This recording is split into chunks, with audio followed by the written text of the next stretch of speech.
नमस्कार भक्तजनों, आप सभी का स्वागत है। साल 2023 में देवउठनी 23 नवंबर गुरुवार को है। इस दिन चतुर्मास का समापन होता है, क्योंकि भगवान विष्णु 4 माह के बाद योग निद्रा से बाहर आते हैं। इस दिन व्रत रखने और भगवान विष्णु की पूजा करने का विधान है। इस व्रत में पुण्य फल के प्रभाव से व्यक्ति को मृत्यु के बाद स्वर्ग की प्राप्ति होती है और विष्णु भगवान की कृपा से सभी मनोकामनाएं पूर्ण होती हैं। इस दिन पूजा के समय देवउठनी एकादशी व्रत कथा अवश्य सुननी चाहिए। देवउठनी एकादशी व्रत कथा के बारे में जानते हैं। पौराणिक कथा के अनुसार एक राज्य में सभी लोग एकादशी व्रत रखते थे। उस दिन नगर के किसी भी व्यक्ति या पशु पक्षी को अन्न का एक दाना भी नहीं दिया जाता था। एक समय ऐसा हुआ कि किसी दूसरी जगह का व्यक्ति राजा के दरबार में पहुंचा और नौकरी देने की प्रार्थना करने लगा।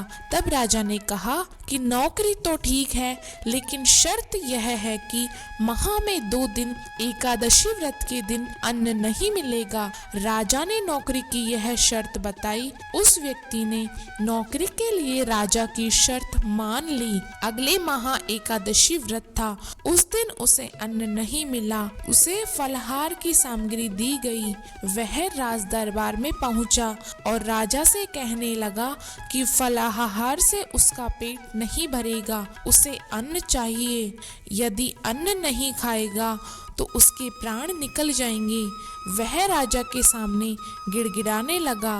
राजा ने उस व्यक्ति को नौकरी की शर्त याद दिलाई, फिर भी वह राजा से अन्न की मांग करता रहा। उसकी स्थिति को देखकर राजा ने उसे अन्न देने का आदेश दे दिया। उसे आटा, चावल और दाल मिल गया। वह नदी के तट पर पहुंचा और सबसे पहले स्नान किया, फिर भोजन तैयार करने लगा। जब खाना बन गया तो उसने भगवान से प्रार्थना की कि भोजन तैयार है, आप भोजन ग्रहण करें। उसकी प्रार्थना सुनकर भगवान विष्णु अपने चतुर्भुज स्वरूप में पीले वस्त्र धारण किए प्रकट हुए। उसने प्रभु के लिए भोजन परोसा। भगवान विष्णु अपने उस भक्त के साथ भोजन करने लगे।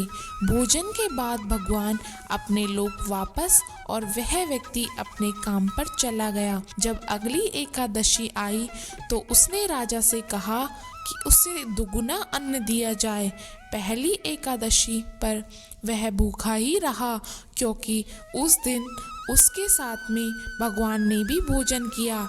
उतने अन्न में दोनों भोजन ठीक से नहीं कर पाते हैं। उसकी बात सुनकर राजा अचरज में पड़ गया। राजा ने कहा कि तुम्हारी बात पर विश्वास नहीं है कि तुम्हारे साथ भगवान भोजन करते हैं। वह तो सभी एकादशी व्रत करता है, पूजा पाठ करता है, लेकिन आज तक भगवान ने उसे दर्शन नहीं दिए। इस पर नौकर ने राजा से कहा कि आपको विश्वास न हो तो आप साथ में चलकर स्वयं ही देख ले। एकादशी के दिन राजा एक पेड़ के पीछे छिप गया। नौकर ने हमेशा की तरह नदी में स्नान किया और भोजन तैयार कर दिया। उसने कहा कि भगवान भोजन तैयार है, आप भोजन ग्रहण करें। इस बार भगवान नहीं आए। उसने कई बार पुकारा, लेकिन भगवान नहीं आए। तब उसने कहा कि यदि आप नहीं आए तो वह इस नदी में कूदकर जान दे देगा। उसने फिर भगवान को पुकारा, लेकिन भगवान नहीं आए तो वह नदी में कूदने के लिए आगे बढ़ा। तभी भगवान प्रकट हो गए और उसे रोक लिया। वे उसके साथ बैठकर भोजन किए। उसके बाद उसे अपने विमान में बैठा लिया और अपने साथ अपने धाम लेकर चले गए। यह देखकर राजा को ज्ञान हुआ कि मन की शुद्धता के साथ ही व्रत और उपवास का फल मिलता है। उसके बाद से राजा भी पवित्र मन से व्रत और उपवास करने लगा। जीवन के अंत में उसे भी स्वर्ग की प्राप्ति हुई। सनातन धर्म में देवउठनी एकादशी का विशेष महत्व है। इस साल देवउठनी एकादशी 23 नवंबर को मनाई जाएगी। देवउठनी एकादशी को मिनी दिवाली भी कहा जाता है। देवउठनी एकादशी दिवाली के 11वें दिन आने वाली एकादशी को कहा जाता है। इस दिन देश भर में शादियों का सीजन शुरू हो जाता है। धार्मिक मान्यता के अनुसार कार्तिक मास के शुक्ल पक्ष की एकादशी तिथि को सृष्टि के संचालक भगवान विष्णु और समस्त देव 4 महीने के बाद विश्राम से जागते हैं। इसीलिए इस दिन जब देव उठते हैं तो उसे देवउठनी एकादशी कहा जाता है। इस दिन भगवान विष्णु का खास पूजा करने का विधान होता है।